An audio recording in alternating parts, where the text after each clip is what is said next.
कोई भी एग्जामिनेशन हो वो एनसीईआरटी को फॉलो करता है, चाहे वो रेलवे परीक्षा हो, चाहे एसएससी की परीक्षा हो या कोई भी परीक्षा। अगर साइंस पूछना है तो एनसीईआरटी को फॉलो करना ही करना है। तो इस वीडियो में मुझे आपको ज़्यादा कुछ समझाना नहीं पड़ेगा, क्योंकि जो भी मुझे समझाना होता उसको मैंने एमसीक्यू के रूप में ले लिया हुआ है। यानी हर छोटा छोटा पॉइंट जहाँ से सवाल बन सकते हैं मैंने एमसीक्यू बना दिया हुआ है पहले ही। तो अगर आपके एग्जाम में एनसीईआरटी से सवाल आ रहा है तो आपसे नहीं छूटेगा, आप उसको करके आओगे एग्जाम में। एक ही चैप्टर से हम लोग इस वीडियो में देखेंगे 100 एमसीक्यू। एक ही वीडियो में 100 एमसीक्यू देख लेंगे, और वो भी सिर्फ एक चैप्टर से। और ये केमिस्ट्री का चैप्टर है, रसायन शास्त्र का चैप्टर है। और ऐसा नहीं है कि जिस ऑर्डर में आपको एनसीईआरटी में चैप्टर्स दिए हुए हैं मैं आपको उसी ऑर्डर में करवाऊंगा। ये मैं आपके एग्जाम में जो वेटेज रहता है सवालों का चैप्टर से, उसके अकॉर्डिंग मैं आपको करवाऊंगा। तो धातु और अधातु काफ़ी इंपॉर्टेंट चैप्टर है, यहाँ से खूब सारे सवाल पूछे जाते हैं, तो इसलिए मैंने पहले इसको चूज किया है। तो काफ़ी मज़ा आएगा आपको, आप देखें, पूरा वीडियो देखें और फिर कमेंट करके बताना कि आपको ये वीडियो कैसा लगा। तो चलिए हम लोग चलते हैं सवालों की तरफ। पहला हमारा सवाल है, अपने शुद्ध रूप में धातु की सतह चमकदार होती है, धातु के इस गुणधर्म को क्या कहते हैं। यानी धातुएं जब शुद्ध रूप में होती है तब उसकी सतह चमकती है, तो ये धातु के कौन से गुणधर्म के कारण होता है। ये होता है धात्विक चमक, मेटेलिक लस्टर। निम्नलिखित में से कौन सबसे अच्छा आघातवर्ध धातु है। आघातवर्ध धातु कहने का मतलब ये हुआ कि आप उस धातु को चाहे जितना भी पीट लो, उस पर आप चाहे जितना भी आघात कर लो, वो धातु टूटेगी नहीं, पतली चादर के रूप में कन्वर्ट हो जाएगी लेकिन टूटेगी नहीं। तो धातुओं में ये गुण है, आघातवर्ध है, जिसके कारण ऐसा होता है। तो सबसे ज़्यादा आघातवर्ध है सोना। ठीक है, सोना Au, एटॉमिक नंबर 79। निम्नलिखित में से किसकी तन्यता सबसे अधिक है। अब ये भी एक गुण है धातु का, तन्यता, डक्टिलिटी। आघातवर्धता था मैलिएबिलिटी और यह है डक्टिलिटी। तो ये है सबसे ज़्यादा तन्यता वाला धातु गोल्ड, यानी कि सोना। यानी सबसे ज़्यादा आघातवर्ध भी और सबसे ज़्यादा तन्य भी सोना ही है। 1 ग्राम सोने से 2 किलोमीटर लंबा तार बनाया जा सकता है। यह धातु के किस गुण के कारण संभव हो पाते हैं। तो ये क्या है, तन्यता। 1 ग्राम सोने से आप 2 किलोमीटर लंबी तार बना सकते हैं। डैश ऊष्मा का सबसे अच्छा चालक है। ऊष्मा का ही नहीं, विद्युत का भी सबसे अच्छा चालक है सिल्वर, एटॉमिक नंबर 47, चांदी इसका राइट आंसर है। धातुएं जैसे डैश और मरकरी ऊष्मा के खराब चालक होते हैं। अब धातुएं साधारणतः ऊष्मा के अच्छे चालक होते हैं, लेकिन लेड और मरकरी ये ऊष्मा के खराब चालक होते हैं। ठीक है, सी इसका राइट आंसर है। मरकरी का सिंबल होता है Hg और एटॉमिक नंबर 80 होता है। लेड का होता है Pb, एटॉमिक नंबर इसका 82 होता है। डैश को छोड़कर सभी धातुएं कमरे के ताप पर ठोस अवस्था में पाई जाती है। धातुएं जो होती है ये ठोस अवस्था में पाई जाती है, लेकिन एकमात्र ऐसा धातु है जो कमरे के ताप पर द्रव अवस्था में मिलता है। ये कौन सा है, मरकरी, यानी कि डी इसका राइट आंसर है। मरकरी, परमाणु संख्या 80। डैश वह एकमात्र अधातु है जो द्रव है। यानी अधातुएं जो होती है ये या तो ठोस होती है या फिर होती है गैसीय अवस्था में, लेकिन एकमात्र ऐसा धातु है जो द्रव अवस्था में मिलता है, और यह है ब्रोमीन। ठीक है, ब्रोमीन। धातुओं का गलनांक सामान्यतः कैसा होता है। धातुओं का गलनांक सामान्यतः उच्च होता है। निम्नलिखित में से किस धातु का गलनांक सबसे कम है। हम लोगों ने अभी देखा साधारणतः धातुओं का गलनांक कैसा होता है, उच्च होता है, हाई होता है। लेकिन गैलियम और सीजियम ये दोनों ऐसे धातु हैं जिसे अगर आप अपनी हथेली पे डाल दें तो आपके बॉडी टेम्परेचर से ये पिघलना स्टार्ट हो जाएगा। देखिए, एक होता है धातु जो कमरे के ताप पर द्रव अवस्था में मिलता है, वो अलग है, वो कमरे के तापमान पर है, द्रव अवस्था में मरकरी। और ये क्या है, आपको आपके बॉडी का टेम्परेचर चाहिए, यानी जितना कमरे का तापमान है उससे ज़्यादा टेम्परेचर चाहिए गैलियम और सीजियम को द्रव अवस्था में आने के लिए। तो इसका गलनांक बहुत ही कम है। ये है 1 और 3, यानी कि सी इसका राइट आंसर है। याद रखिएगा, गैलियम और सीजियम। सामान्यतः धातुएं चमकीली होती है, लेकिन एकमात्र अधातु जिसमें धातु जैसी चमक होती है, यानी कि धात्विक चमक होती है, तो एकमात्र ऐसा धातु है आयोडीन, जिसमें धातु जैसी चमक होती है। ठीक है, तो आयोडीन इसका राइट आंसर है। कार्बन का कौन सा अपरूप सबसे कठोर प्राकृतिक पदार्थ है। तो ये आप सभी को पता है, सबसे कठोर प्राकृतिक पदार्थ कौन सा है, हीरा। ठीक है, डायमंड। देखिए, ग्रेफाइट हो गया, ग्राफीन हो गया, हीरा हो गया, फ्लोरीन हो गया, ये सब कार्बन के अपरूप है, एलोट्रॉप्स हैं कार्बन के। डैश एक अधातु होते हुए विद्युत का चालन करता है। अब जो अधातुएं होती है ये विद्युत का चालन नहीं करता, लेकिन एक अपवाद है, एक एक्सेप्शन है, यह है ग्रेफाइट। ये अधातु है फिर भी विद्युत का चालन करता है। निम्नलिखित में से कौन सी धातु इतने मुलायम होते हैं जिसे चाकू से भी काटा जा सकता है।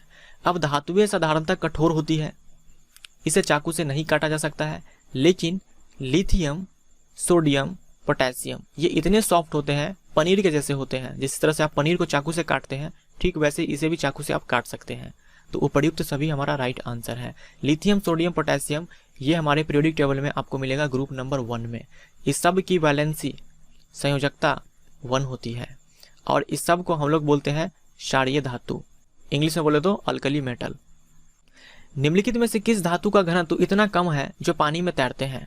साधारणतः धातु का घनत्व अधिक होता है, ठीक है, लेकिन लिथियम, सोडियम, पोटेशियम का घनत्व पानी से भी कम है। पानी का घनत्व होता है 1 ग्राम पर सेंटीमीटर क्यूब, इससे भी कम है, इसलिए पानी में तैरते हैं। तो उपर्युक्त सभी हमारा राइट आंसर हो जाएगा।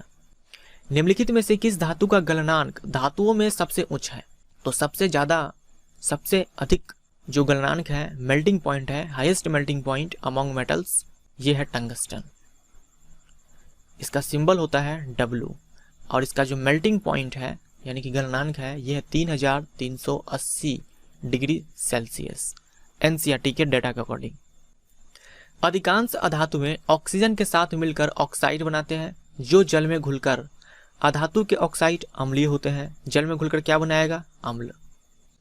धातु के ऑक्साइड, अधातु के ऑक्साइड अम्लीय होते हैं, धातु के ऑक्साइड क्षारीय होते हैं। जब कॉपर को वायु की उपस्थिति में गर्म किया जाता है तो यह ऑक्सीजन के साथ मिलकर काले रंग का कौन सा पदार्थ बनाता है। जनरली क्या होता है, कॉपर ऑक्सीजन के साथ रिएक्शन नहीं करता है अगर वो ठंडा है तो, लेकिन अगर आप कॉपर को गर्म कर दें तब ये ऑक्सीजन के साथ रिएक्शन करेगा और कॉपर के ऊपर एक काले रंग की परत बन जाएगा। ये होता है परत क्यूप्रिक ऑक्साइड का, ठीक है। क्यूप्रिक ऑक्साइड फॉर्मूला याद रखना CuO। यहाँ जो कॉपर है इसका ऑक्सीडेशन स्टेट +1 है और क्यूप्रस ऑक्साइड में कॉपर का ऑक्सीडेशन स्टेट +1 है। निम्नलिखित में कौन उभयधर्मी ऑक्साइड है। हम लोगों ने अभी पढ़ा जो मेटल है, मेटल ऑक्साइड, ये कैसा होता है, बेसिक नेचर का होता है यानी कि क्षारीय प्रकृति का होता है। और नॉन मेटल का ऑक्साइड ये होता है एसिडिक नेचर का। तो ये जो जिंक ऑक्साइड और एल्यूमिनियम ऑक्साइड है ये भी तो मेटल ऑक्साइड है, ये भी क्या है, मेटल ऑक्साइड है। ZnO और Al2O3 मेटल ऑक्साइड है। होना कैसा चाहिए था, बेसिक, लेकिन खास बात यह है कि ये एसिडिक नेचर का भी है यानी कि ये दोनों नेचर का भी है, इसीलिए हम इसको बोलते हैं उभयधर्मी ऑक्साइड, यानी 1 और 2 दोनों ही इसका राइट आंसर है। इसका मतलब ये हुआ कि ZnO या फिर Al2O3 ये बेस के साथ भी रिएक्शन करेगा और एसिड के साथ भी रिएक्शन करेगा। बेस के साथ भी रिएक्शन करके सॉल्ट बनाएगा, वाटर बनाएगा, और एसिड के साथ भी रिएक्शन करके सॉल्ट बनाएगा, वाटर बनाएगा। जब बेस के साथ रिएक्शन करेगा तब ये बोलेगा कि भाई साहब हम एसिड हैं, जब एसिड मिलेगा इसको तब बोलेगा भाई साहब हम लोग बेस हैं, ठीक है। तो ये अम्लीय क्षारीय दोनों प्रकृति का होता है, इसीलिए हम इसको बोलते हैं एम्फोटेरिक ऑक्साइड। धातु के उस ऑक्साइड को क्या कहा जाता है जो अम्ल और क्षार दोनों से अभिक्रिया करने की क्षमता रखता है। तो क्या होगा ये, एम्फोटेरिक ऑक्साइड, उभयधर्मी ऑक्साइड।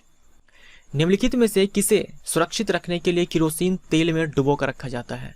देखिए पोटेशियम और सोडियम ये इतने ज़्यादा रिएक्टिव होते हैं कि इसे आप एयर के कांटेक्ट में नहीं ला सकते, क्योंकि जैसे ही ये ऑक्सीजन के साथ रिएक्शन करेगा इसमें पकड़ लेगा आग।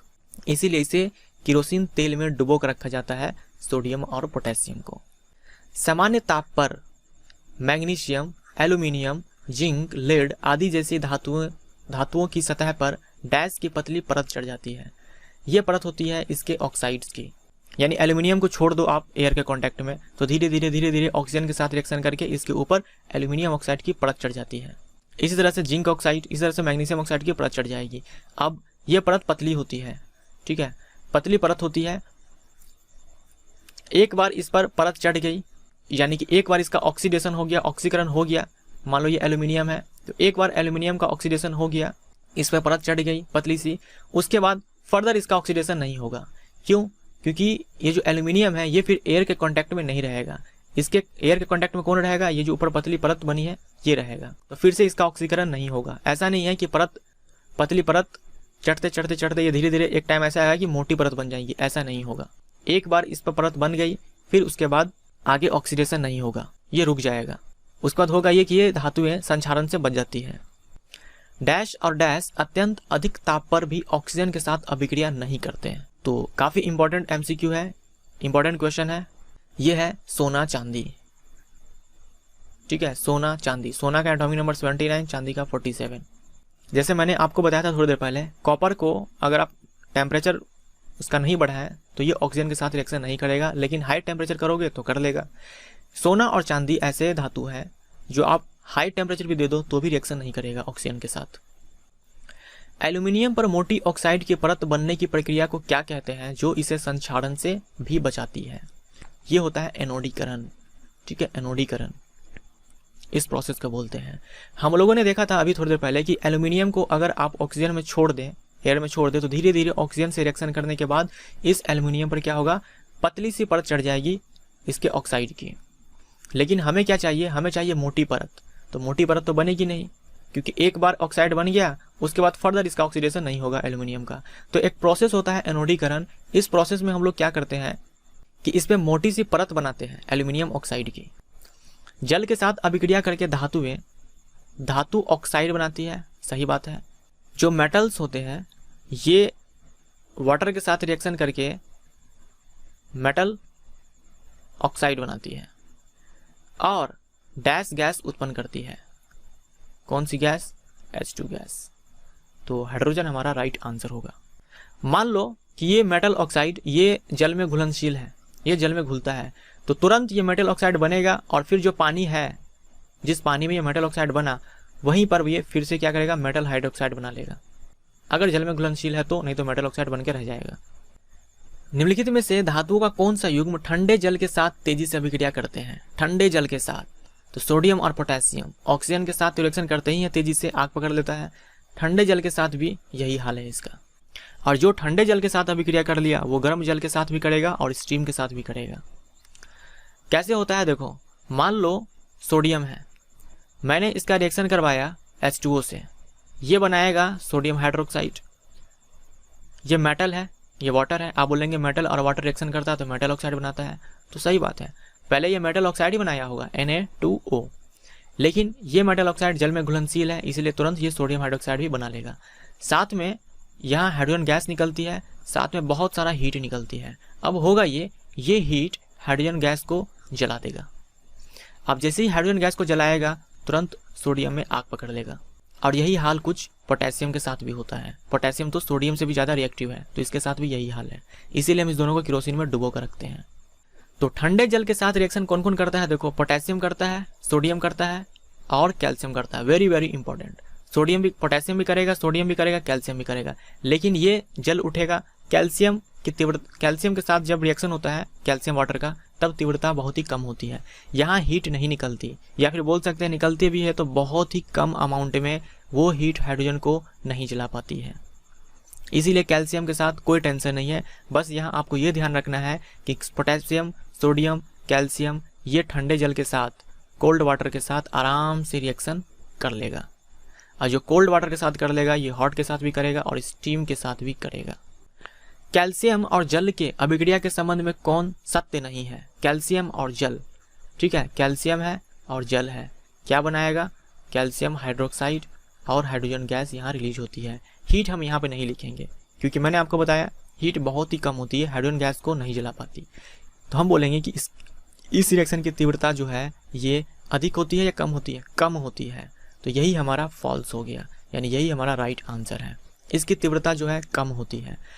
लिखा हाइड्रोजन गैस निकलती है तो हाइड्रोजन गैस निकलती है, निकलने वाली ऊष्मा कम होती है, बहुत ही कम होती है, इसीलिए हम लिखते भी नहीं है। तो ये भी सही है, ट्रू है, ये भी ट्रू था।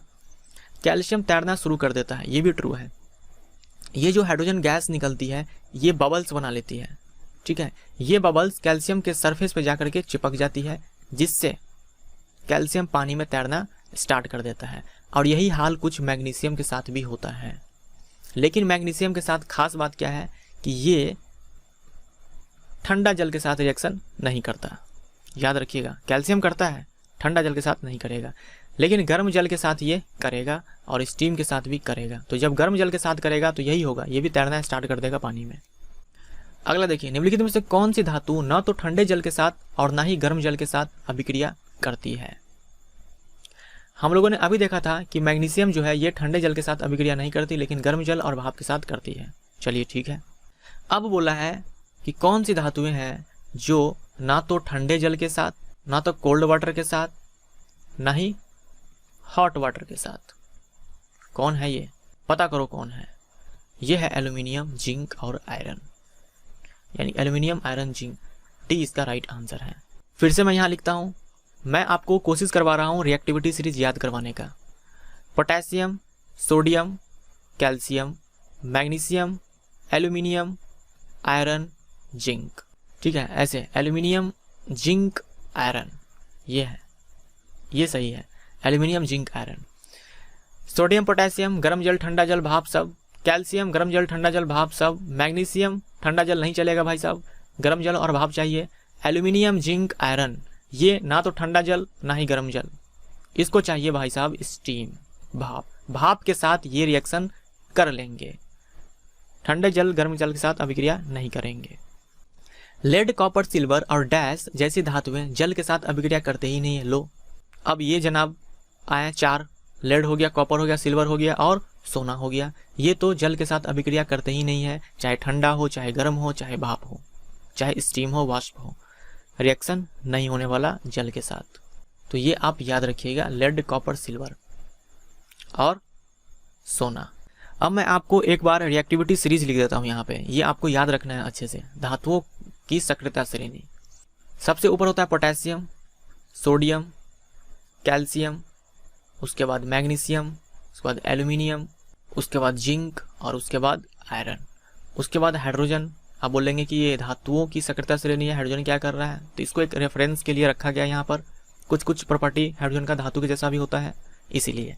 उसके बाद आता है कॉपर, उसके बाद मरकरी, उसके बाद सिल्वर और उसके बाद गोल्ड। जैसे जैसे नीचे आएगा जो एक्टिविटी है, रिएक्टिविटी है, ये डिक्रीज करेगा। Potassium most reactive, gold least reactive. तो ये आपको अच्छे से याद रखना है। मैंने एक वीडियो बनाया हुआ है सक्रियता श्रेणी के ऊपर, जिसमें मैंने ट्रिक के साथ बताया हुआ कि कैसे याद रखना है इसको। आप चाहे तो उसको देख सकते हैं, ऊपर में आपको आई बटन दिखेगा, आप इस पर क्लिक कर सकते हैं और देख सकते हैं। ठीक है, यहाँ पे लेड भी डाल दो, लेड छूट गया है, Pb। ठीक है, आयरन और हाइड्रोजन के बीच लेड। देखिए इसके अलावा भी आता है, इसमें इसके अलावा भी आता है, लेकिन हमारे एनसीईआरटी में जो दिया हुआ है हमको वही याद करना है। साधारणतः जनरली धातु तनु अम्ल यानी कि डाइल्यूट एसिड से रिएक्शन करने के बाद क्या बनाएगा, साथ में हाइड्रोजन गैस रिलीज होगी। ठीक है, मेटल है, डाइल्यूट एसिड है, मान लो डाइल्यूट एसिड है, क्या बनेगा, ये बनेगा मेटल का salt plus hydrogen gas release होती है।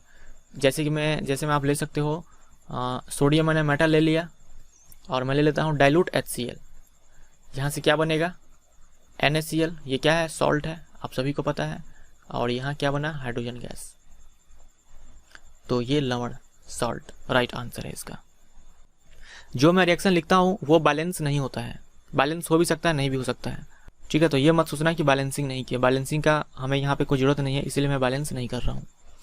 निम्नलिखित में से कौन एक प्रबल ऑक्सीकारक है। प्रबल ऑक्सीकारक, ऑक्सीकारक यानी कि oxidising agent. Oxidising agent, oxidising agent वो होता है जो दूसरे को ऑक्सीडाइज करे और खुद रिड्यूस हो जाए। ऑक्सीडाइजिंग एजेंट वो नहीं होता जो खुद ऑक्सीडाइज हो, ऑक्सीडाइजिंग एजेंट वो होता है जो दूसरों को ऑक्सीडाइज करके खुद रिड्यूस हो जाए। जैसे कि LIC एजेंट होता है, वो LIC एजेंट इसलिए होता है क्योंकि वो दूसरों को दूसरे का इंश्योरेंस करवाता है, अपना इंश्योरेंस करवाता है, इसलिए हम उसको LIC एजेंट नहीं बोलते। ऐसा होता तो सारे के सारे एजेंट ही होते हैं, क्योंकि बहुत सारे करवाते हैं इंश्योरेंस। तो वही हाल यहाँ पर है। ऑक्सीडाइजिंग एजेंट इसलिए है क्योंकि दूसरे को ऑक्सीडाइज करता है। तो सबसे ज़्यादा है नाइट्रिक अम्ल। नाइट्रिक अम्ल का फॉर्मूला होता है HNO3। ये स्ट्रॉन्ग ऑक्सीडाइजिंग एजेंट है, यानी ये क्या करेगा, ये ऑक्सीजन दे देगा, ये ऑक्सीजन देने के लिए तड़प रहा है, और जो ऑक्सीजन लेगा वो ऑक्सीडाइज हो जाएगा और ये खुद क्या होगा, रिड्यूस हो जाएगा। नेक्स्ट है, जब धातुएं डैश से अभिक्रिया करती है तब हाइड्रोजन गैस उत्सर्जित नहीं होती है। हम लोगों ने अभी देखा था कि मेटल ये एसिड से रिएक्शन करके सॉल्ट बनाता है प्लस हाइड्रोजन गैस यहाँ रिलीज होती है। अब देखो, मान लो ये एसिड जो है HNO3 है, तब यहाँ जो सॉल्ट बनेगा उसके साथ ये हाइड्रोजन गैस रिलीज नहीं होगा, क्योंकि ये प्रबल ऑक्सीकारक है, स्ट्रॉन्ग ऑक्सीडाइजिंग एजेंट है। होगा ये यहाँ पर ये, क्योंकि ये तो स्ट्रॉन्ग ऑक्सीडाइजिंग एजेंट है, ये ऑक्सीजन देने के लिए तरफ रहा है। जैसे ही हाइड्रोजन गैस रिलीज होती है ये तुरंत ऑक्सीजन उसको थमा देता है, ये लो ऑक्सीजन, और बन जाओ वाटर। इसीलिए हाइड्रोजन गैस रिलीज होती है ये दिखता नहीं है, क्योंकि निकलते ही ये ऑक्सीडाइज कर देता है और खुद ये HNO3 रिड्यूस हो जाता है। ये रिड्यूस हो सकता है N2O में, NO2 में और NO में, नाइट्रोजन ऑक्साइड में, नाइट्रोजन मोनोऑक्साइड में, नाइट्रोजन डाइऑक्साइड में या फिर नाइट्रस ऑक्साइड में। इसमें रिड्यूस हो जाएगा और निकलने वाले हाइड्रोजन गैस को ये ऑक्सीडाइज कर देगा और वाटर में कन्वर्ट कर देगा। ये जो N2O है इसको बोलते हैं नाइट्रस ऑक्साइड और इसी को बोलते हैं लाफिंग गैस, हास्य गैस। नाइट्रिक अम्ल हमारा राइट आंसर है कि नाइट्रिक अम्ल के साथ धातुएं जब अभिक्रिया करती है तब हाइड्रोजन गैस उत्सर्जित नहीं होती है।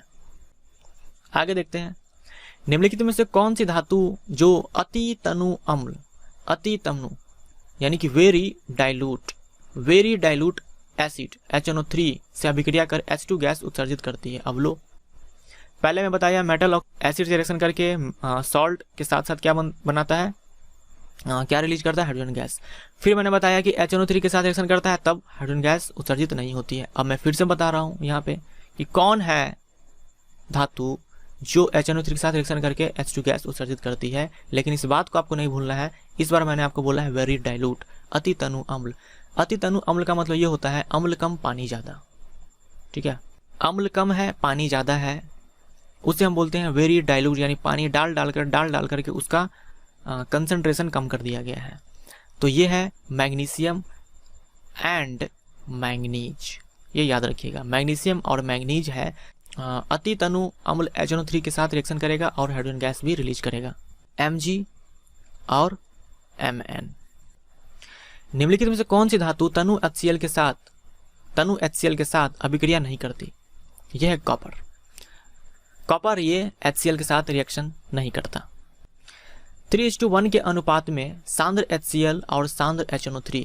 अब देखो, एक होता है तनु और एक होता है सांद्र। तनु में पानी ज़्यादा होता है, अम्ल कम होता है। सांद्र में क्या होगा, पानी कम होगा, पानी जो है ये कम होगा, इसमें पानी कम होगा, इसमें पानी ज़्यादा होगा, इसमें पानी कम होगा। या फिर ऐसे बोल सकते हैं, तनु में जो H+ आयन का कंसंट्रेशन होता है ये कम होता है, ठीक है, कम होता है, और इसमें H+ आयन का कंसंट्रेशन ज़्यादा होता है।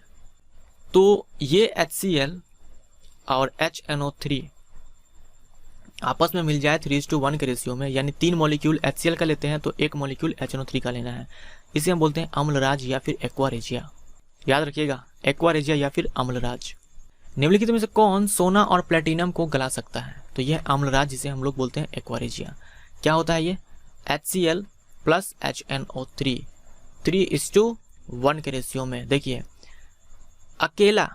अकेला ना तो हाइड्रोक्लोरिक एसिड का औकात है, ना ही नाइट्रिक एसिड का औकात है कि सोना और प्लेटिनम को पिघला दे।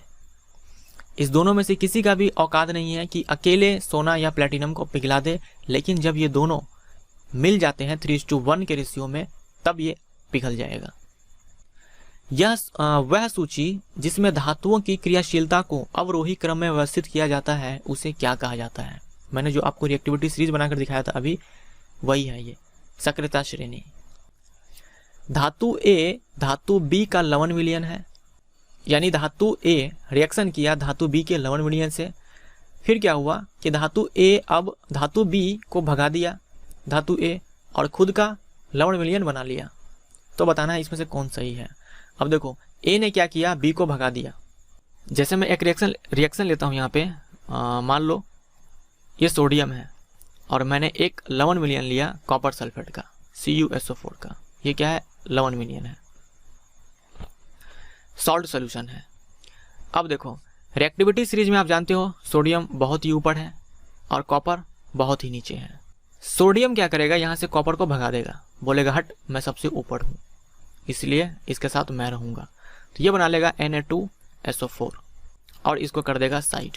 तो ऐसा क्यों हुआ? क्योंकि सोडियम ज़्यादा रिएक्टिव है कॉपर से, तो धातु A B से अधिक क्रियाशील है। ए इसका राइट आंसर है। निम्नलिखित में से कौन सबसे अधिक क्रियाशील धातु है? तो पोटेशियम सबसे अधिक क्रियाशील धातु है और गोल्ड सबसे कम, प्लेटिनम भी कम ही है उसका। क्लोरीन के बाह्यतम कोश में कितने इलेक्ट्रॉन होते हैं? क्लोरीन एक हैलोजन तत्व है। हैलोजन तत्व हम बोलते हैं ग्रुप नंबर 17 को या फिर 7A को। जैसे फ्लोरीन हो गया, क्लोरीन हो गया, ब्रोमीन हो गया, आयोडीन हो गया, एस्टेटीन हो गया।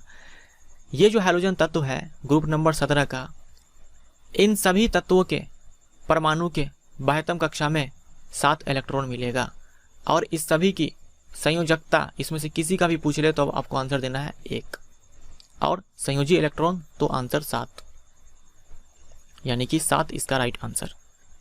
धातु और अधातु के बीच कौन सा आबंध उपस्थित होता है? कौन सा बॉन्ड होता है मेटल और नॉन मेटल के बीच? ये होता है आयनिक बॉन्ड। ठीक है, आयनिक आबंध। निम्नलिखित में से कौन आयनिक यौगिक के संबंध में असत्य है? जो मैंने LP 2018 में पूछे गए सामान्य विज्ञान के सवालों का अभ्यास करवाया था, उनको जिन लोगों ने पूरा देखा होगा तो उनको अच्छे से समझ में आ रहा होगा कि कौन कौन से क्वेश्चन जो है पूछे गए थे। तो देख लो आप, सारे ही क्वेश्चन जो है NCERT से पूछे गए थे आपके एग्जाम में और ये सवाल भी पूछा गया था और एग्जैक्ट लाइन, एक एक लाइन जो है NCERT के बुक से उठाकर डाला गया था। तो आयनिक यौगिक के बारे में बताना है कि कौन सा गलत है। यह ठोस और कठोर होते हैं और दाब डालने पर टुकड़े में टूट जाते हैं। आयनिक यौगिक आप ले सकते हो NaCl, ये भी आयनिक यौगिक है। सोडियम मेटल है और क्लोरीन क्या है? नॉन मेटल है। और इसके बीच में कौन सा बॉन्ड है? आयनिक बॉन्ड है। तो नमक, अगर आप इसको ज़्यादा, ये क्या होता है, नमक ठोस होता है, कठोर होता है, ज़्यादा दबाव डालते हैं तो टूट जाता है, तो ये ट्रू है। इसका गलनांक और क्वथनांक उच्च होता है, तो ये भी ट्रू है। अगला, यह जल में घुलनशील होता है, पानी में घुल जाता है। नमक तो घुलता ही है पानी में, आपको पता ही है। लेकिन केरोसिन और पेट्रोल में अघुलनशील है, तो ये भी ट्रू है। ठोस अवस्था में यह विद्युत का चालन करता है लेकिन गलित अवस्था में नहीं, ये हो गया हमारा फॉल्स। इसमें उल्टा बोल रखा है। जो आयनिक कंपाउंड होता है जैसे कि NaCl, ये ठोस अवस्था में विद्युत का चालन नहीं करेगा, लेकिन जब आप इसे एक पानी में डालोगे तब ये घुल जाएगा और बनाएगा Na+Cl-। अब क्योंकि जलीय विलयन में पानी आ चुका है, आयंस आ चुका है, और जब आयंस आ गया तब इलेक्ट्रिसिटी कंडक्ट होगा। पृथ्वी की भूपर्पटी में यानी कि अर्थ क्रस्ट में प्राकृतिक रूप से पाए जाने वाले तत्वों या यौगिकों को डैश कहते हैं। इसे खनिज कहा जाता है। और मान लो इस खनिज में कोई ऐसा धातु है जो ज़्यादा अमाउंट में प्रेजेंट है, तब इस खनिज को, उस धातु का हम लोग अयस्क बोलते हैं। निम्नलिखित में से कौन कभी भी स्वतंत्र तत्व के रूप में नहीं पाया जाता? कभी भी ये फ्री स्टेट में नहीं पाया जाता, यानी ये हमेशा किसी न किसी कंबाइंड फॉर्म में मिलेगा। तो ये सब है, पोटेशियम हो गया, सोडियम हो गया, कैल्शियम हो गया, मैग्नीशियम हो गया, एल्यूमिनियम हो गया, ये सब है, यानी कि C इसका राइट आंसर है। ये कंबाइंड फॉर्म में मिलेगा, हमें किसी न किसी फॉर्म में मिलेगा, जैसे ऑक्साइड के फॉर्म में मिलेगा, क्योंकि ये ज़्यादा रिएक्टिव होते हैं। ये सारे जो धातु हैं ये रिएक्टिव होते हैं, सक्रिय होते हैं, इसीलिए किसी न किसी के साथ रिएक्शन करके ये कंबाइंड फॉर्म में मिलता है। और कभी भी इन धातुओं को इसके अयस्क से निकालने के लिए जो रिडक्शन करवाया जाता है वो होता है इलेक्ट्रोलाइटिक रिडक्शन। जैसे हम लोग कार्बन का यूज करके भी रिडक्शन करवाते हैं, लेकिन इन सारे धातुओं को जब निकाला जाएगा इसका अयस्क से, तब इलेक्ट्रोलाइटिक रिडक्शन करवाया जाएगा, यानी कि विद्युत अपचयन। ये याद रखिएगा इन सारे धातु के केस में। निम्नलिखित में से कौन सी धातु स्वतंत्र अवस्थाएं पाई जाती है? तो ये हो जाएगा गोल्ड। और सिल्वर भी याद रखें, सिल्वर और गोल्ड दोनों याद रखें, NCERT में दोनों दे रखा है कि ये नेटिव स्टेट में मिलता है। ये सारे जो है ये भी आपको कंबाइंड फॉर्म में मिलेगा। ये मेनली मिलता है कार्बोनेट के फॉर्म में और सल्फाइड के फॉर्म में, यानी जैसे कि ZnS हो गया, जिंक सल्फाइड, ZnCO3 हो गया, जिंक कार्बोनेट, ये इस फॉर्म में मिलेगा। फिर जिंक सल्फाइड, जिंक कार्बोनेट से जिंक को अलग किया जाएगा। पृथ्वी से प्राप्त खनिज अयस्कों में मिट्टी, रेत आदि जैसी कई अशुद्धियां होती है, जिसे डैश कहा जाता है। इसे क्या कहा जाता है? इसे गैंग कहा जाता है। ठीक है, गैंग। सीने बार निम्नलिखित में से किसका अयस्क है? सीने बार यानी कि मर्क्यूरिक सल्फाइड, इसे हम लोग सिंदूर भी बोलते हैं। मर्क्यूरिक सल्फाइड या फिर सीने बार, ये अयस्क है मरकरी का, यानी कि पारा का। नेक्स्ट है सीने बार ऑक्सीजन के साथ, सीने बार को ऑक्सीजन के प्रेजेंस में गर्म किया गया, तब यहाँ एक उत्पाद बनता है, प्रोडक्ट बनता है। फिर उस प्रोडक्ट को गर्म किया गया, तब मरकरी बनता है। यानी आप देख लो, ये था Cine⁻HgS। फाइनली गर्म करते करते यहाँ क्या बना दिया, मरकरी, यानी इसके अयस्क से मरकरी को प्राप्त किया गया। बस यहाँ आपको बताना है कि बीच में ये क्या बना, ये बना मर्क्यूरिक ऑक्साइड, ठीक है, HgO, मर्क्यूरिक ऑक्साइड। देखिए मर्क्यूरिक ऑक्साइड, मर्क्यूरिक सल्फाइड और क्यूप्रस सल्फाइड, ये हो गया अयस्क मरकरी का और ये हो गया अयस्क कॉपर का। इसको सिंपली हीट कर देने से मेटल मिल जाएगा। इसको हीट किया जाएगा एक बार यहाँ हीट होगा तो ये बनेगा मर्क्यूरिक ऑक्साइड और यहाँ से बनेगा क्यूप्रस ऑक्साइड। फिर आगे और भी हीट चलता रहेगा, हीट करते रहेंगे, तब मिल जाएगा मरकरी और कॉपर। तो ये आपको ध्यान में रखना है कि Cine⁻ और क्यूप्रस सल्फाइड, इसको बस सिंपली हीट कर देने से मेटल अलग हो जाता है, धातु अलग हो जाती है। निम्नलिखित में से किस धातु को उसके अयस्क से वायु में केवल गर्म करके प्राप्त किया जा सकता है, वायु में केवल गर्म करके, तो ये क्या है, मरकरी है, HgS, ठीक है, Cine⁻। इसको सिंपली वायु में गर्म करो, मरकरी मिल जाएगा। पहले ऑक्साइड बनेगा, फिर और गर्म करेंगे और मरकरी मिल जाएगा। इसके साथ आपको क्यूप्रस सल्फाइड भी याद रखना है, इसके साथ भी सेम केस है, गर्म करने के बाद कॉपर मिल जाएगा। सल्फाइड अयस्क को वायु की उपस्थिति में अधिक ताप पर गर्म करने पर यह ऑक्साइड में परिवर्तित हो जाता है। इस प्रक्रिया को क्या कहा जाता है? क्या बोला, सल्फाइड अयस्क। जैसे कि मैं यहाँ एक एग्जांपल लेता हूँ, जिंक सल्फाइड, इसे हम जिंक ब्लेंड भी बोलते हैं। इसको वायु के उपस्थिति में काफ़ी स्ट्रांगली हीट किया गया, अच्छे से इसको हीट किया गया, स्ट्रांगली हीट किया गया। इसके बाद क्या होगा, ये देख लो, गर्म करने पर यह ऑक्साइड में परिवर्तित हो जाती है, यानी कि यहाँ बन गया जिंक ऑक्साइड, ठीक है, जिंक ऑक्साइड बन गया।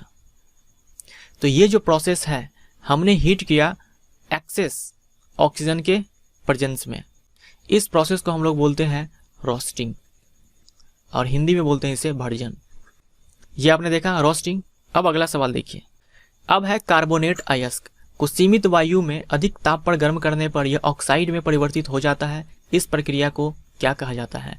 इस बार मैं ले रहा हूँ जिंक कार्बोनेट ZnCO3 और इस बार क्या बोला है, इस बार भी हीट करना है, लेकिन इस बार वायु सीमित मात्रा में, यानी ऑक्सीजन जो है वो लिमिटेड होगा, ज़्यादा नहीं होगा। इसलिए मैंने पिछले रिएक्शन में +O2 लिखा था, इसमें मैं नहीं लिख रहा हूँ क्योंकि यहाँ लिमिटेड ऑक्सीजन है, ज़्यादा नहीं चाहिए।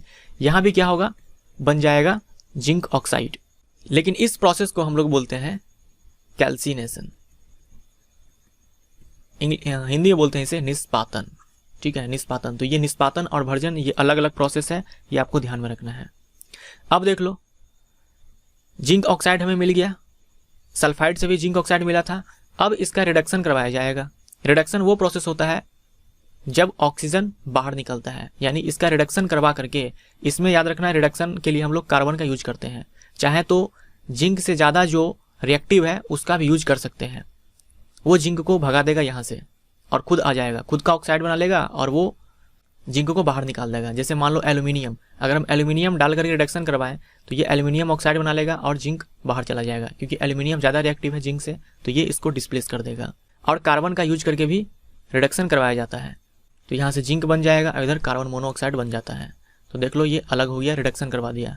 तो सिर्फ इतना ही नहीं, जिंक हो गया, आयरन हो गया, लेड हो गया और कॉपर हो गया, इस सब का रिडक्शन हम करवाते हैं कार्बन का यूज करके। ये आपको अच्छे से याद रखना है, कार्बन का यूज करके इस सब का रिडक्शन करवाते हैं। या फिर हम इससे अधिक जो क्रियाशील धातु है उसका यूज करके रिडक्शन करवा सकते हैं, विस्थापन अभिक्रिया करवा करके।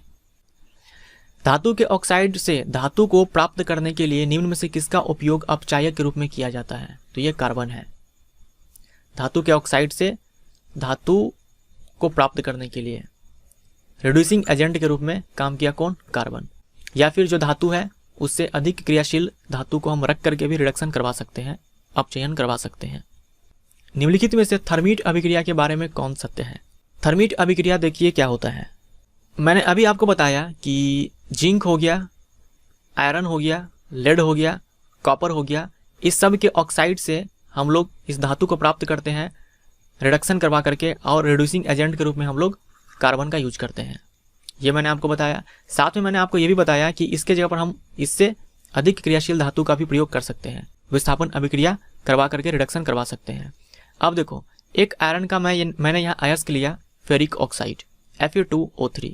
मुझे इसका रिडक्शन करवाना है, यानी यहाँ से ऑक्सीजन को हटाना है, निकालना है, और मैं यहाँ रिडक्शन करवा रहा हूँ एल्यूमिनियम लेकर के। ये रिडक्शन होगा, रिडक्शन होने के बाद रिड्यूस होगा, रिड्यूस होने के बाद यहाँ बन जाएगा आयरन, साथ में ये Al2O3 और साथ में हीट, यानी कि बहुत ही ज़्यादा अमाउंट में यहाँ हीट रिलीज होती है, हीट निकलती है।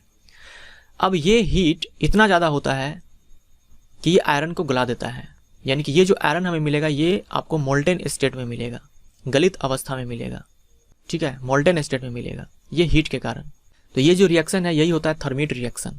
अब इसका यूज़ देखो कहाँ किया जाता है, रेलवे ट्रैक है तो वहाँ कहीं दरार आ गया है या फिर ज्वाइंट करना है तो इसी आयरन का वहाँ पर यूज किया जाता है, मोल्टेन आयरन का।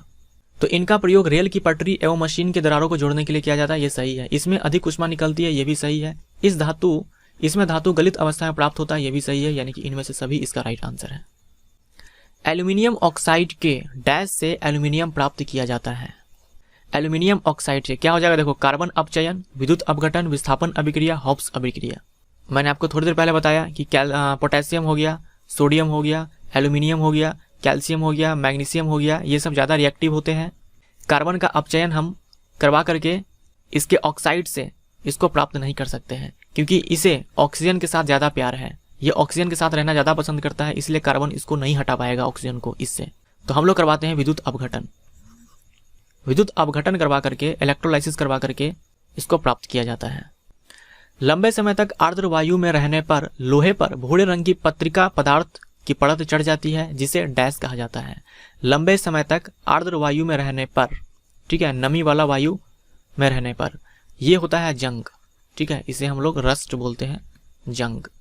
खुली वायु में कुछ दिन छोड़ देने पर सिल्वर की वस्तुएं काली हो जाती है, क्योंकि उसके सतह पर डैश की परत बन जाती है। अब सिल्वर जो है, मैंने पीछे आपको एमसीक्यू में कहीं पे बताया था कि सिल्वर और गोल्ड ये हाई टेम्परेचर पर भी ऑक्सीजन के साथ रिएक्शन नहीं करता है। तो सिल्वर तो ऑक्साइड तो बनाएगा नहीं, सिल्वर ऑक्साइड तो बनाएगा नहीं, ये बनाता है सिल्वर सल्फाइड, ठीक है, सिल्वर सल्फाइड। जो एयर में सल्फर होता है उसके साथ रिएक्शन करके सिल्वर सल्फाइड बनाता है, और ये सिल्वर सल्फाइड बनने के कारण जो सिल्वर होता है वो काली पड़ जाती है। तो सिल्वर सल्फाइड इसका राइट आंसर होगा। तांबा वायु में उपस्थित आर्द्र कार्बन डाइऑक्साइड के साथ अभिक्रिया करता है और उसके सतह पर कॉपर कार्बोनेट का परत बन जाता है, जिससे कॉपर के सतह से भूरे रंग का चमक धीरे धीरे खत्म हो जाती है और डैश रंग का हो जाता है, ये हरे रंग का हो जाता है। यानी कॉपर पहले था ब्राउन कलर का, बाद में उसके ऊपर कॉपर कार्बोनेट का परत चढ़ गया, क्योंकि वो कॉपर हवा में उपस्थित आर्द्र कार्बन डाइऑक्साइड के साथ रिएक्शन कर लिया। कॉपर कार्बोनेट का परत चढ़ने के कारण वो हरे रंग का दिखने लगा। यानी ये जो हरा रंग का पदार्थ है ये क्या है, ये है कॉपर कार्बोनेट। यानी जहां कॉपर कार्बोनेट बनेगा वहां हरे रंग का परत चढ़ेगा। निम्नलिखित में से किसका प्रयोग कर लोहे को संक्षारण से बचाया जा सकता है? तो क्रोमियम लेपन, मिश्र धातु बनाकर, एनोडीकरण, इनमें से सभी इसका राइट आंसर है। ये सारी प्रोसेस करके लोहे को संक्षारण से बचाया जा सकता है। लोहे और इस्पात की वस्तुओं को जंग से सुरक्षित रखने के लिए उन पर जस्ते की पतली परत चढ़ाई जाती है। इस विधि को क्या कहा जाता है? इस विधि को कहा जाता है यशद लेपन। इसी को हम लोग बोलते हैं गैल्वेनाइजेशन, ठीक है। लोहा सर्वाधिक उपयोग में आने वाली धातु है, लेकिन कभी भी शुद्ध अवस्था में इसका उपयोग नहीं किया जाता, क्योंकि शुद्ध लोहा अत्यंत नर्म होता है, सॉफ्ट होता है, इसीलिए इसका यूज नहीं किया जा सकता। इसको हार्ड बनाया जाता है। इसको हार्ड बनाने के लिए क्या किया जाता है, इसमें बहुत ही कम अमाउंट में, लगभग 0.05% इस अमाउंट में कार्बन का मिक्सिंग किया जाता है। उसके बाद ये हार्ड हो जाता है और साथ में स्ट्रॉन्ग भी हो जाता है। लोहे के साथ निकल और क्रोमियम मिलाने पर हमें डैश प्राप्त होता है तथा इसमें जंग भी नहीं लगता। यानी कि आयरन, क्रोमियम और निकल, इसका मिश्र धातु पूछा है, इसका अलॉय पूछा है। यह है स्टेनलेस स्टील, ठीक है, स्टेनलेस स्टील। मिश्र धातु 2 या 2 से अधिक धातुओं का डैश मिश्रण होता है, तो ये समांगी मिश्रण होता है, ठीक है, समांगी। याद रखिएगा, जो अलॉय होता है ये होमोजीनियस मिक्सचर होता है। शुद्ध सोना 24 कैरेट का होता है और यह आभूषण बनाने के लिए उपयुक्त नहीं होता है, क्योंकि अभी हम लोगों ने देखा था कि जो शुद्ध आयरन होता है वो बहुत ही सॉफ्ट होता है। ठीक वैसे ही जो शुद्ध सोना होता है 24 कैरेट का, ये काफ़ी नरम होता है, तो इसका आभूषण नहीं बनाया जा सकता।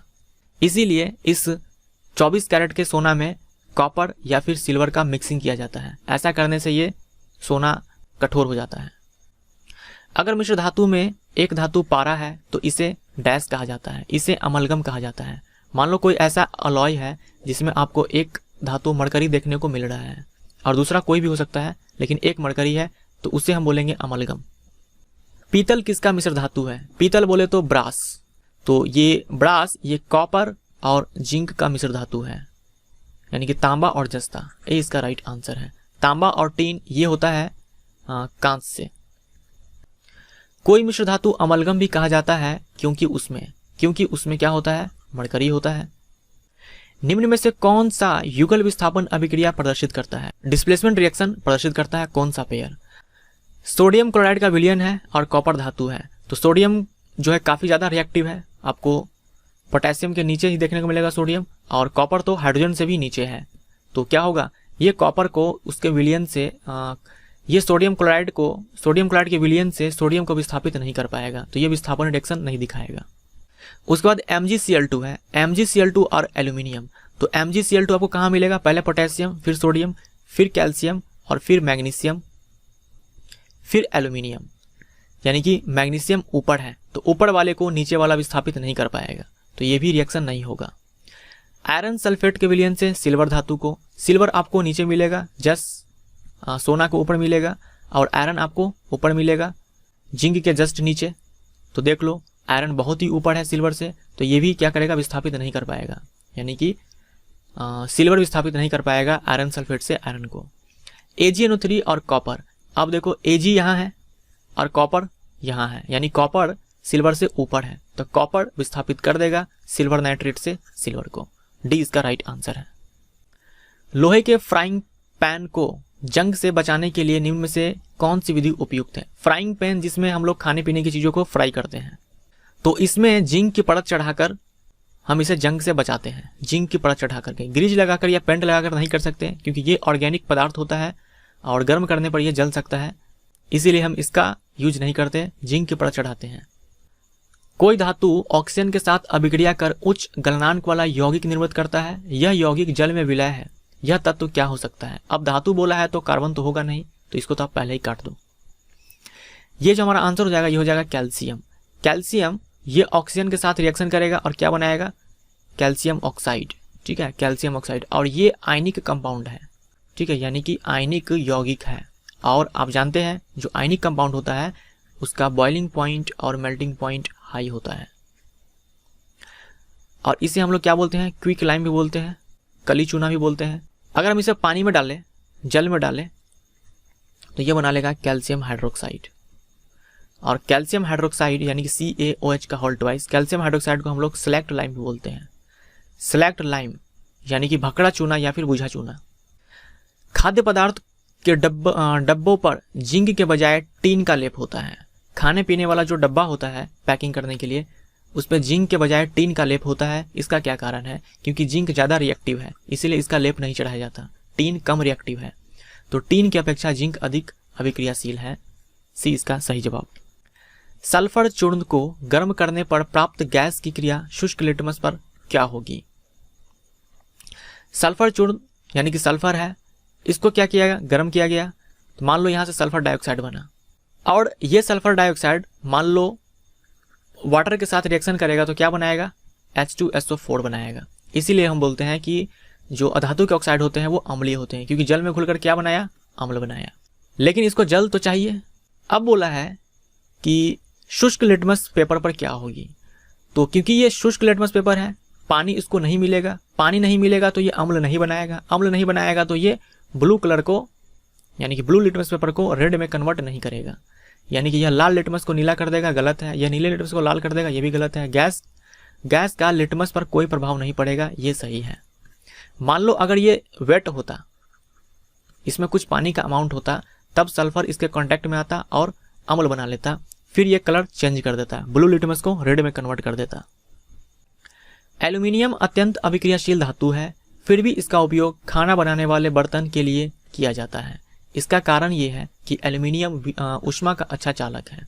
तो डी इसका राइट आंसर। यह ऊष्मा का सबसे अच्छा तो नहीं बोलेंगे, हाँ अच्छा चालक है, ये सही है, क्योंकि सबसे अच्छा तो सिल्वर होता है। गर्म जल का टैंक बनाने में तांबे का उपयोग होता है, लेकिन इस्पात का नहीं होता है। इस्पात लोहे का मिश्र धातु है, तो क्योंकि तांबा जो है आपको पता होगा, सिल्वर और कॉपर ये विद्युत का बहुत ही अच्छा चालक है। इस दोनों में भी सिल्वर बेस्ट है और उसके बाद कॉपर, तो यह ऊष्मा का अच्छा चालक है, ये इसका राइट आंसर है। तो ये ऊष्मा विद्युत दोनों का अच्छा चालक है, आपको दोनों के लिए याद रखना है। ज़्यादा अच्छा है तो ये हीट का ट्रांसफर जल्दी करेगा। तांबे का मलिन बर्तन नींबू या इमली के रस से साफ करते हैं। यह खट्टा पदार्थ बर्तन को साफ करने में प्रभावी है, क्योंकि तांबे का बर्तन मलिन क्यों हो जाता है? क्योंकि उसके ऊपर परत चढ़ जाती है कॉपर, थोड़ी देर पहले हम लोगों ने देखा था कॉपर कार्बोनेट की। ये कौन से कलर का होता है? ग्रीन कलर का होता है। ये जो कॉपर कार्बोनेट है, ये एसिड के साथ रिएक्शन करने के बाद ये एसिड में क्या होता है, ये घुल जाता है। ठीक है, ये कॉपर कार्बोनेट ये डिजॉल्व हो जाएगा इस एसिड में। ये एसिड कहाँ से आएगा? ये आएगा नींबू में सिट्रिक एसिड और इमली में टार्ट्रिक एसिड, इसमें ये डिजॉल्व हो जाएगा और ये ग्रीन कलर का जो लेयर होता है कॉपर कार्बोनेट का, ये रिमूव हो जाएगा, हट जाएगा।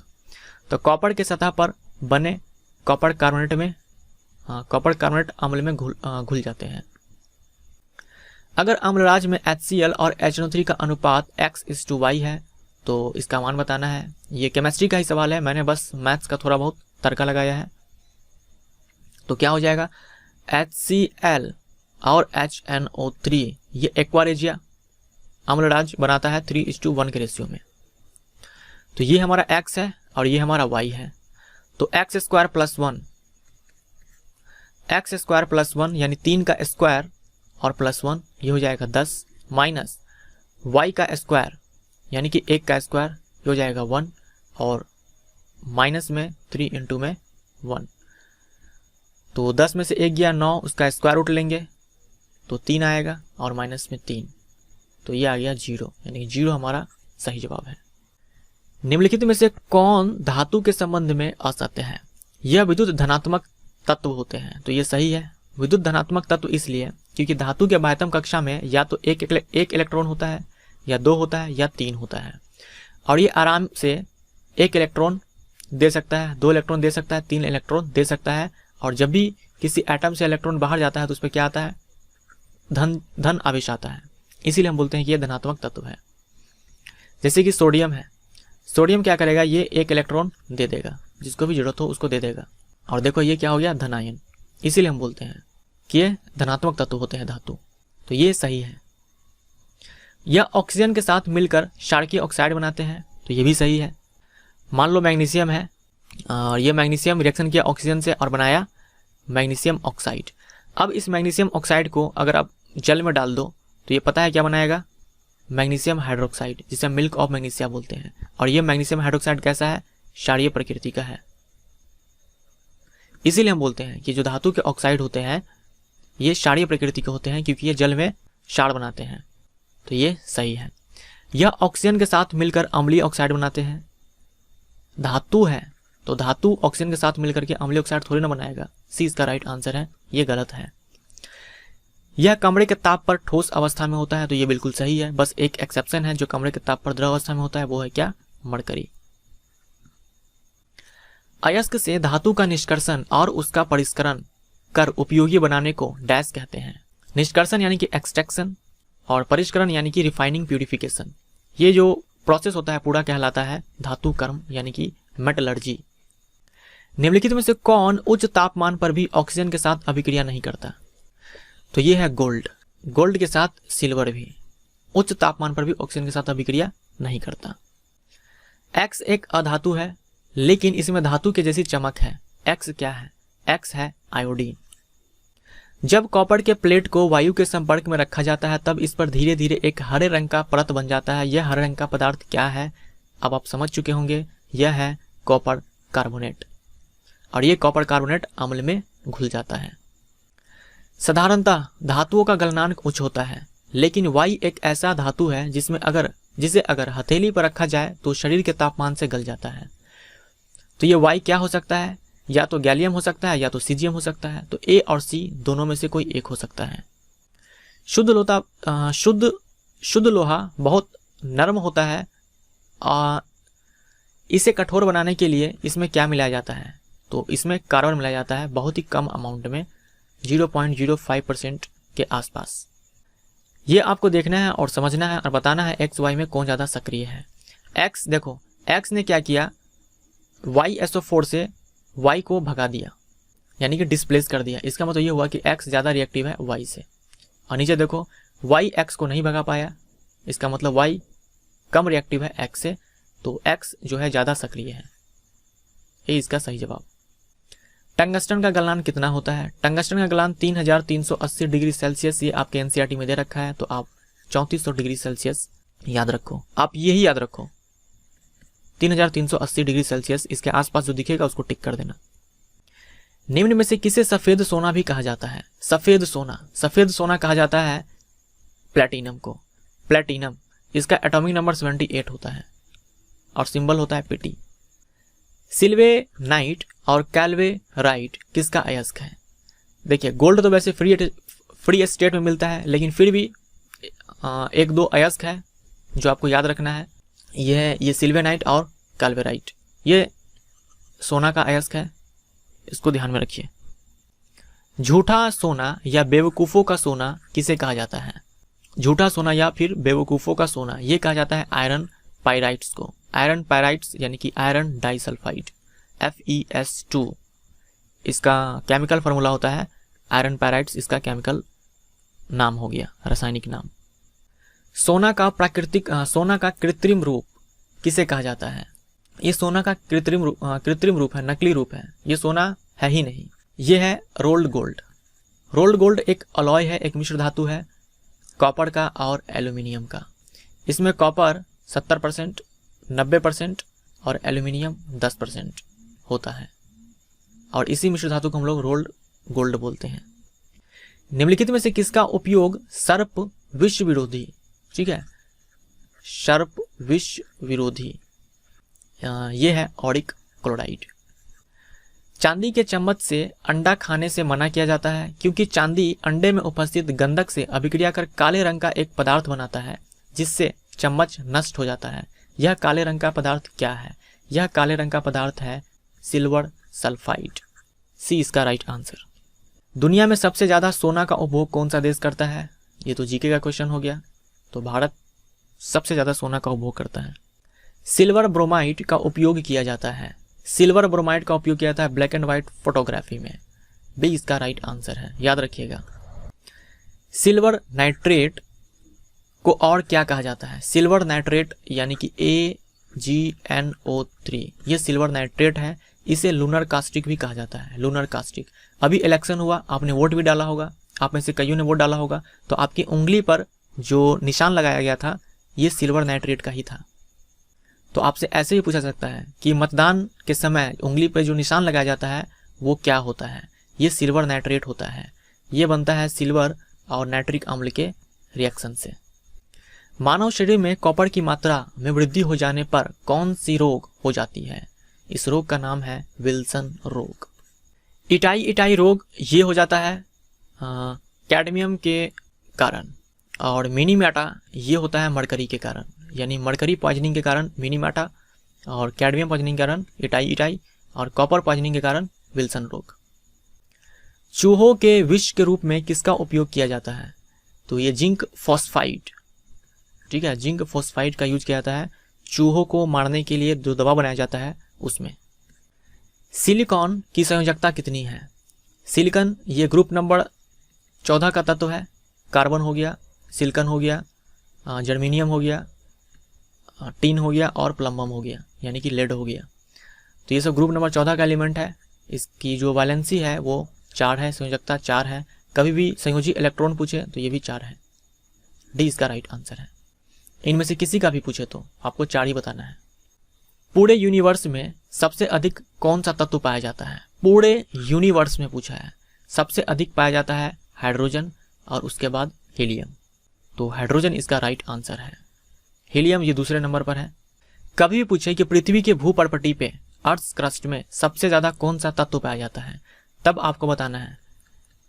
अर्थ क्रस्ट पे अगर पूछे तो ये हो जाएगा पहला ऑक्सीजन, उसके बाद सिलिकॉन और उसके बाद एल्युमिनियम। तो ये ऑर्डर भी आपको ध्यान में रखना है। सबसे हल्की धातु, सबसे हल्की धातु पूछा है, धातु धातु तत्व नहीं पूछा है आपसे, तत्व या फिर अधातु ये पूछे तब आंसर कुछ जो है अलग आएगा। धातु पूछे तब आपका आंसर लिथियम देना है। अगर आपसे सिर्फ पूछे कि सबसे हल्की तत्व कौन है, तब आपको हाइड्रोजन आंसर करना है या फिर अधातु, क्योंकि हाइड्रोजन अधातु है। तो अधातु पूछे या फिर तत्व पूछे तब हाइड्रोजन, अगर धातु पूछे तब लिथियम। और सबसे भारी धातु पूछे तब आपको ऑस्मियम आंसर करना है। अब एक छोटी सी कहानी पढ़ते हैं। एक व्यक्ति प्रत्येक घर में सोनार बनकर जाता है। उसने पुराने एवं मलिन सोने के आभूषणों में पहले जैसी चमक पैदा करने का ढोंग रचाया। कोई संदेह किए बिना ही एक महिला अपने सोने के कंगन उसे दे देती है, जिससे वह एक विशेष विलयन में डाल देता है। कंगन पहले की तरह चमकने लगता है, लेकिन उनका वजन अत्यंत कम हो जाता है। वह महिला बहुत ही दुखी होती है तथा तर्क वितर्क के पश्चात उस व्यक्ति को झुकना पड़ता है। एक जासूस की तरह क्या आप उस विलयन की प्रकृति के बारे में बता सकते हैं? क्या होगा ये? उसके पास एक विलयन था, सोना को डाला और सोना चमकने लगा, लेकिन सोना का जो भार है ये घट गया। सोना यानी कि AuAg नहीं। वो क्या था? ये विलयन था एक्वारेजिया। ठीक है, एक्वारेजिया अम्लराज। क्योंकि एक्वारेजिया अम्लराज के पास ही पावर है जो सोना को पिघला दे, साथ में प्लेटिनम को पिघला दे। तो ये खत्म हो गया हम लोगों का मेटल नॉन मेटल। इस चैप्टर से आपको बहुत सारा सवाल मिल जाएगा जो RRB JEE में पूछा जा रहा है, पूछा गया है। और ये सारे सवाल कहाँ से मैंने लिया है? NCERT से लिया है।